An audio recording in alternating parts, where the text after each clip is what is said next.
আপনারা দেখেছেন কিছুদিন আগে উত্তরপ্রদেশে বাবরি মসজিদ ধ্বংস করে সেই জায়গায় রাম মন্দির করে উদ্বোধন হয়েছে না হয়নি? কোন অমুসলিম ভাইকে গালি দিবেন না। সেইখানে কিন্তু আমাদের মতনই টুপি লাগিয়ে একজন মসজিদের ইমাম অংশগ্রহণ করেছে।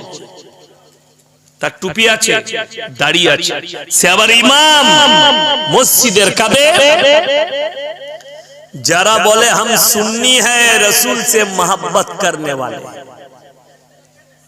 এই গুটকাখোর জিলাপি হুজুররা যোগদান করেছে, তিলকু লাগাচ্ছে। তাদের সাফাই কি? ये हिंदुस्तान सेकुलर देश और अल्लाह के रसूल के हदीस है कि देश से मोहब्बत करनी चाहिए। কোরআন আগে না দেশ আগে? তাড়াতাড়ি বলেন।